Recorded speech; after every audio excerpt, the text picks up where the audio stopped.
Je crois que nous tous, nous avons eu à nous poser ce genre de questions. Pourquoi certaines prophéties ne se sont pas accomplies? Pourquoi nous avons expérimenté certaines frustrations? Pourquoi seulement nous, n'est-ce pas? Mais c'est rare d'avoir certaines réponses claires et exactes. Alors ce soir, je vais poser un fondement de réflexion pour nous tous. Et ce fondement sera une conversation quand même très pratique, mais aussi qui permettra à plusieurs personnes d'entre nous de comprendre la pensée de Dieu pour nous et pour son Église. La première chose qui prouve que vous êtes frustré, c'est d'avoir des frustrations qu'on n'est pas capable de partager avec les autres sous prétexte qu'on va nous juger. Écris le premier point. Il est très facile pour un homme frustré de vouloir garder ses frustrations sous prétexte qu'il sera jugé s'il les exposait. Est-ce que tu me suis? Je vais donner des caractéristiques de frustration cachée. Premier point, se sentir toujours jugé lorsqu'il y a une conversation qui a trait à une expérience que tu as eue, c'est que tu es frustré. Deuxième chose, avoir le sens que tout doit tourner autour de toi sans faire des efforts. Toujours vouloir que les gens puissent te donner sans pour autant que toi tu puisses donner. Aussi, vouloir qu'on t'aime d'abord toi avant que toi tu ne puisses aimer. Et le dernier point que j'aimerais donner sur la frustration, c'est que se sentir irrité même pour des choses qu'on peut pardonner et oublier. Je vais d'abord toucher les frustrations qui emmènent à un burn-out. Alors, vous devez comprendre ceci. La frustration ne se traite pas d'abord par la prière. La frustration ne part pas par l'onction. Disons même, les frustrations ne passent pas parce que tu as grandi ou le temps est passé. Mais les frustrations demandent un traitement spécifique où on doit faire attention à ce problème. Je vous ai enseigné sur Élie et aujourd'hui je reviens sur le même point. Je vous ai dit que Élie avait déjà un niveau élevé des frustrations, mais à cause du ministère, il continuait à servir Dieu sans pour autant veiller sur ses émotions. Une petite menace, il a commencé à demander la mort. L'un des signes aussi que quelqu'un est frustré, c'est que tu peux faire quelque chose de petit, mais la personne extrapole le problème. Tu te dis, mais c'était juste pour ce petit problème.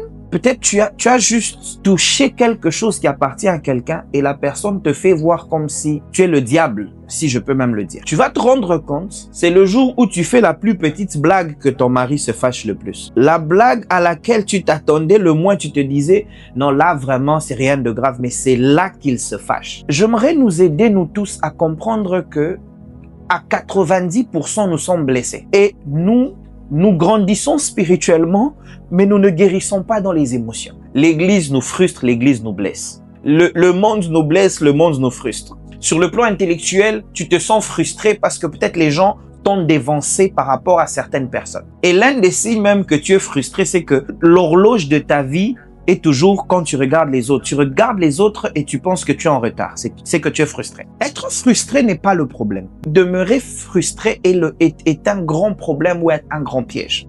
Et aussi, être frustré sans savoir que tu es frustré, c'est plus qu'un piège. C'est comme toi avoir une maladie en toi qui te mange à petit feu sans pour autant savoir que tu es malade. Je vous dis que le prophète Élie était vraiment frustré. Lorsqu'il se plaint, il dit à Dieu, mais je suis resté le seul prophète. Dieu regarde, il dit, ses frères ici, comme il est frustré, il faut d'abord que je lui donne la nourriture. Parce que je vous ai dit la fois passée, le premier remède de la frustration, c'est la nourriture. Avant de régler un problème lié à la frustration et à l'épuisement, il faut d'abord manger. Je suis très sérieux. Beaucoup de gens s'étonnent, mais je vais expliquer ça aussi bibliquement et prophétiquement. La première des choses, vous allez remarquer que quand vous nourrissez un prophète, son ciel s'ouvre, il peut prophétiser après avoir mangé. Combien de fois depuis Abraham, ils ont reçu des hommes à qui ils ont donné la nourriture et ces hommes ont prophétisé sur eux, ont parlé sur leur vie. Alors, le deuxième point maintenant qui nous concerne nous tous, c'est qu'on ne deal pas avec un problème qu'on ne connaît pas, je spécifie. Tes frustrations ont des racines ou des origines. Toute action que nous voyons dans le monde physique est une réaction d'une action qui a commencé dans le monde spirituel. Oh my God. Est-ce que je peux bien le dire? Toute action que nous posons dans le monde physique ou que nous voyons que les hommes posent physiquement ne sont que des réactions des actions qui ont commencé dans le monde spirituel. Vous me comprenez? C'est comme ça que, retenez que ce que vous voyez, ce ne sont que des réponses des choses qui ont été sémées dans le monde spirituel. Ce sont vraiment des choses ou des réponses des choses qui ont été sémées directement dans le monde spirituel. À 90%, un enfant qui a grandi dans une famille où il y avait des insultes, l'enfant est prédisposé à vivre aussi dans des insultes à 90%, vrai ou faux? Je vais un tout petit peu t'aider. Tes grandes frustrations tirent leur origine de comment tu as grandi de ton passé. Vous allez voir un jeune homme qui a connu un gourmet très tôt, toute sa vie, il ne croit plus en l'amour. Vous allez voir une jeune fille qui a connu, on a abusé d'elle toute sa vie, elle pense que les hommes sont des porcs, comme je l'ai dit la fois passée. Donc, le passé n'est pas un domaine à négliger. Parle-moi de ton passé, je comprendrai tes actions présentes et je t'expliquerai tes positions futures. Je rends ça simple. Parle-moi de ton passé, je te dirai pourquoi tu agis comme ça et je te dirai à quoi ça te prédispose. J'ai dit qu'on ne traite pas ce qu'on ne connaît pas. Même par la prophétie, même par l'onction, les frustrations ne partent pas. Un ouin n'est pas exempté d'être frustré. C'est comme ça que vous allez vous rendre compte avec moi. Il y a beaucoup de pasteurs, beaucoup de ouins qui meurent de dépression, qui meurent de fatigue émotionnelle. Pourquoi? Parce que on pensait que l'onction allait répondre à un besoin. Alors, je ne sais pas si tu peux te promettre de commencer à étudier ta vie pour découvrir les zones dans lesquelles tu es frustré. Écoute, tu ne communiqueras que ce que tu as. Tu donneras un héritage par rapport à ce que toi tu as. J'ai suivi des gens prêcher, des gens parler d'un héritage spirituel, oubliant qu'il y a aussi un héritage émotionnel qu'on transmet aux enfants, voire un bagage émotionnel que nous avons reçu de nos parents. Et si tu ne prends pas la décision de te focaliser sur ça, ça va te faire souffrir. Heureusement, aujourd'hui, je parle des frustrations, mais beaucoup plus liées aux prophéties et même à l'église, les choses qui ne se sont pas accomplies. J'aime les déclarations que nous faisons. Ton passé ne te définit pas au nom de Jésus. Non, non, non, non. Cette déclaration-là, on la révise ce soir. Ton passé ne te définit pas, mais ton passé joue un grand rôle dans la définition de ta personne et dans la définition de qui tu seras. Est-ce que vous me suivez, s'il vous plaît? J'ai peur que je dise des choses qui pèsent et que vous preniez ça à la légère. Je ne veux pas que tu puisses croire que ton passé seulement ne te définit pas. Non. Ton passé joue un grand rôle dans la personne que tu seras ou la personne même que tu es. C'est comme ça que retenez avec moi qu'il y a même des origines qui réclament des gens. J'ai grandi dans une structure ecclésiastique où lorsque tu es fatigué physiquement ou émotionnellement, on t'introduit dans un jeûne et prière de 15 jours ou des 100 jours. Lorsque tu sens que tu as eu mal par rapport à un problème, on te fait comprendre que si tu ne pardonnes pas, c'est que tu es le diable. Et on veut que tu pardonnes comme tout le monde. Si le pasteur a pardonné en un jour, on veut que tu aies la capacité de pardonner comme il a pardonné. Pourtant, nous avons des différentes réactions où nous avons un système, nous avons d'abord une nature différente. Voilà. C'est comme ça que je spécifie, je dis c'est important de découvrir le problème. On ne traite que ce qu'on connaît. Ce que moi j'ai fait pour guérir peut ne pas être applicable pour toi. Déjà, premièrement, vous devez comprendre ceci. Dans le monde et spirituel et physique, on ne contrôle que les personnes sur qui on peut imposer un système qu'on maîtrise. La raison pour laquelle dans les années passées, on mettait la femme sous l'homme, où la femme devait dépendre de l'homme, la femme devait rester à la cuisine, c'est parce qu'on voulait que la femme ne dépasse pas l'homme ou la femme ne soit pas au même niveau que l'homme. Maintenant, ça, ce n'est pas une frustration. Ça, c'est un système. Je vous ai expliqué la fois passée, un démon, on le chasse par la parole, par une simple déclaration. Mais un système, on le détruit, on le décompose afin d'avoir la victoire. Je dis que c'est juste une fondation que je donne aujourd'hui avant maintenant qu'on prenne les histoires bibliques qui vont vous aider à évoluer avec cet enseignement. Alors, parlons un peu des prophéties qui ne s'accomplissent pas. Il y a 3 possibilités. Mais dans les 3 possibilités, il n'y a que 2 qui sont valides. La première des choses, écrivez ça très bien, c'est que nous avons eu la prophétie, mais nous avons quitté le poste où la prophétie nous localise. Qui veut dire la prophétie est vraie, mais tu ne savais pas quoi faire pour que la prophétie s'accomplisse, ou tu ne savais pas comment te tenir pour qu'elle s'accomplisse. Et c'est comme ça que vous devez comprendre qu'il y a les prérequis pour vivre l'accomplissement d'une prophétie. Je répète, le premier point qui fait que certaines prophéties ne s'accomplissent pas, c'est que nous ne sommes pas au point où Dieu nous attend pour vivre l'accomplissement de la prophétie, ou même nous ne savons pas quoi faire pour vivre l'accomplissement de la prophétie. Je vous ai enseigné, je vous ai dit ceci. Dieu regarde sur la terre et il dit à Adam, où es-tu? Le Dieu qui connaît le nombre de nos cheveux ne sait plus où Adam est, vrai ou faux? C'est bizarre. Le Dieu qui voit toute la terre, même dans le noir, ne sait pas où Adam s'est caché. La première personne à avoir utilisé les maps avant que la terre existe. Mais il ne connaît pas où quelqu'un s'est caché. Quand on parle de la géolocalisation, ça vient du verset où on dit les yeux de l'Éternel parcourent la terre. C'est ça la géolocalisation. Mais qu'est-ce qui se passe que Dieu ne trouve pas Adam? Le message est simple. Dieu lui demandait, tu n'es pas où je t'ai laissé. Tu n'es pas où tu es supposé être. Voilà pourquoi je ne te vois pas. Certaines prophéties sont conditionnées au positionnement ou aux actions que nous posons par rapport à un positionnement. Je suis triste de voir les gens qui courent derrière les prophètes. Et tu te rends compte que le problème n'a jamais été les prophéties, mais le problème est que tu ne sais pas comment te positionner. Toutes les prophéties demandent de poser des actions. Je dis toutes. Je connais des personnes qui ont reçu des prophéties par rapport à leur mariage, mais qui ont compris le langage de Dieu, des actions qu'ils doivent poser par rapport à ça. Je connais quelqu'un, chaque mercredi, elle allait prier avec une bague. Elle disait à Dieu, j'aurai aussi une bague à cette main. Chaque mercredi, enfin à ce doigt plutôt. J'accompagnais quelqu'un, elle viendra témoigner très bientôt. Elle était venue en 2024, elle priait avec nous.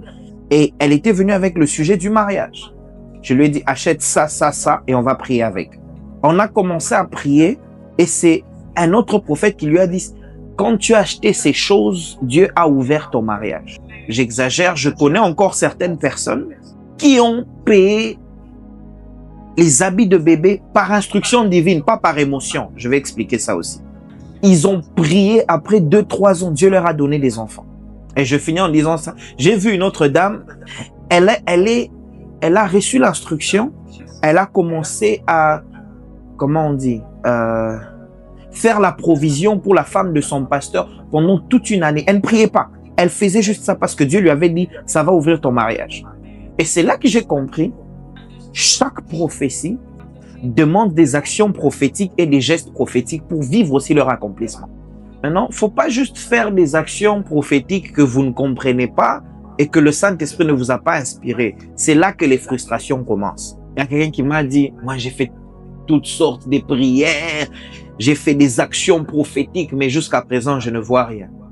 J'ai posé une simple question. Qui t'avait envoyé? Parce que des actions prophétiques non inspirées de Dieu c'est comme des pertes de temps. C'est comme ça que même quand quelqu'un vient, il dit, non, j'ai une offrande prophète. J'ai l'habitude de dire, est-ce que tu sais pourquoi tu offres? Tellement que nous offrons sans comprendre le langage de Dieu, sans même respecter la structure même des sémences et des offrandes. Mais on veut quand même que le ciel s'ouvre en notre faveur. J'espère que vous suivez ce que je dis. Alors, il est très important, avant de poser un geste prophétique, de demander à Dieu de t'inspirer pour que tu fasses le bon geste prophétique. Tout sacrifice n'est pas toujours agréé par Dieu. On ne peut jamais s'approcher de Dieu si Dieu ne nous attire pas à lui. Il y a même des jours où tu vas faire quelque chose, tu dis, je l'ai fait par la foi. C'est même pas la foi. C'est le Saint-Esprit en toi qui a activé le désir de faire ça. Je vous donne un secret que vous devez appliquer à partir d'aujourd'hui. Faites ce genre de déclaration. Moi, enfant de Dieu, je serai toujours l'idée par le Saint-Esprit vers les bons choix de ma destinée. Qu'est-ce que Dieu gagne à te tromper? Qu'est-ce que Dieu gagne à te piéger? Quel est le trophée que Dieu a quand il te voit souffrir? Le problème, c'est qu'on a tellement étouffé la voix de l'Esprit qu'on fait des choses par intelligence et ça ne produit pas. Alors, vous devez veiller sur ceci. Votre relation avec le Saint-Esprit doit être au quotidien. Chaque jour, vous devez avoir une relation avec le Saint-Esprit. Je dis bien chaque jour. Quand vous vous réveillez, commencez à bâtir cette relation dès maintenant. Comment veux-tu que je m'habille? Comment veux-tu? Quelle route dois-je prendre? Je vous fais une promesse. Je ne suis pas le meilleur chauffeur. Alors vraiment pas. Il m'est arrivé à 2 reprises. Je crois que la première fois, j'avais beaucoup travaillé. Je rentrais à la maison. Il était 3 heures du matin. Je me suis endormi au volant. Et j'étais sur l'autoroute. Je vous dis, je sais pas pour combien de temps, mais je sais que je me suis endormi. La voiture était en train d'aller pour frapper vers les séparateurs. Je suis seul dans ma voiture, mais je sens quelqu'un qui me frappe à l'épaule. Et quand je me réveille, j'ouvre les yeux, je reprends le contrôle et puis je rentre, j'arrive à la maison. Quand j'arrive à la maison, c'est là maintenant que je me demande qui m'a touché. J'ai compris que la relation avec le Saint-Esprit va au-delà du monde spirituel. Il y a des anges qui vont t'apparaître physiquement quand tu es en danger pour te sauver. C'est comme ça que le diable avait cette information et il dit à Jésus, il ordonnera à ton sujet de peur que ton pied ne heurte le sol. Mais non, on parle du pied physique. Les anges sont spirituels. Mais comment ils vont tenir un corps physique? C'est là que j'ai compris que quand tu es ami de Dieu, tu déclenches la dimension des anges physiques. My God. Ah, j'aime ce que je dis. Je prie que tu comprennes ceci. Lorsque tu n'as pas l'argent pour payer le loyer, que Dieu ouvre la dimension des anges physiques qui peuvent t'aider. Lorsque tu es sur le point d'expérimenter quelque chose de mal, que Dieu ouvre le domaine des anges qui vont te sauver. Il mettra toujours un Élie à côté de toi pour te conduire dans une saison ou dans toute ta vie. Ça ne sera pas toujours comme toi tu t'attends, mais ça sera comme Dieu le veut par rapport à ta vie. J'aime comme on le dit en anglais, il y a une différence entre what we want and what we need. Dans l'écoute de Dieu, il faut bien différencier ces choses. Tu veux un mari, mais en réalité, tu as d'abord besoin des prières. Tu as besoin de parler à un pasteur, mais en réalité, tu as d'abord besoin de parler au Saint-Esprit avant de parler au pasteur. Maintenant, les problèmes avec vous, vous avez des oreilles dures. Donc, on veut vous aider, mais vous voulez vous aider dans l'aide que nous avons pour vous. Gloire à Dieu que Dieu n'est pas comme nous les hommes. C'est à toi de faire ABC, mais tu ne fais pas, tu te fâches quand même contre Dieu. L'homme, normalement, nous sommes des humains, on a des émotions. Dieu n'est pas dans les émotions, tu sais. Tu peux prier, tu pleures toute la nuit. Dieu ne te dit rien. Quelqu'un qui te dit, donne-moi 10 minutes, je vais d'abord me concentrer. Il prie et il vient, Dieu m'a dit ceci. Si tu n'es pas enseigné, tu seras frustré. Tu vas penser que Dieu aime les autres par rapport à moi. Dans le ministère, si Dieu te donne tout ce que tu demandes, c'est que en réalité, tu es encore un bébé, tu n'as pas encore commencé à grandir. Souvenez-vous qu'il y a toujours une différence entre what you want and what you need. Dieu sait ce dont tu as réellement besoin, pas ce que toi tu veux. Il est impossible, alors là je pèse mes mots, d'être au bon endroit, dans la bonne saison et de rater l'accomplissement de sa prophétie. Non. Alors, il y a aussi 2 réalités. Par moment, on vous a donné des fausses prophéties que vous avez appelées vraies prophéties et vous avez même fait les requirements qu'on vous a donnés et ça ne s'est pas accompli. C'est ça le problème aussi. Vous comprenez la nécessité de développer une relation avec le Saint-Esprit. Votre esprit vous dira que ça, c'est faux. Alors, retiens vraiment ça si tu es positionné où Dieu te veut. Quoi qu'il arrive, tu vas vivre l'accomplissement de ta prophétie. Alors, comme maintenant tu as une relation avec le Saint-Esprit va te révéler te disant, le message est vrai, mais le timing n'est pas vrai. Ou soit même Dieu va te dire, le timing est vrai, mais moi j'ai changé le timing parce que dans cette saison-là, le diable te veut. Pire même, Dieu peut même dire, le timing est vrai, mais j'ai changé le timing parce que je suis Dieu. Dieu est bizarre. Hein? Alors, il y a lieu de développer une relation profonde avec le Saint-Esprit. Sinon, tu vas te marier par prophétie, tu divorces par parole de connaissance. Tu vas choisir un domaine des études par prophétie et puis tu commences les deuils par parole de connaissance. Alors, le Saint-Esprit va témoigner à ton esprit que ce message est vrai. La destinée de Samson ou la destinée prophétique de Samson dépendait du respect des conditions que Dieu avait données. Dieu te dit, toi, tu parleras de mariage seulement quand tu auras par exemple 27 ans. Quand tu as 26 ans, 9, toi tu commences les mariages. Même comment, je te promets que tu vas échouer dans ça.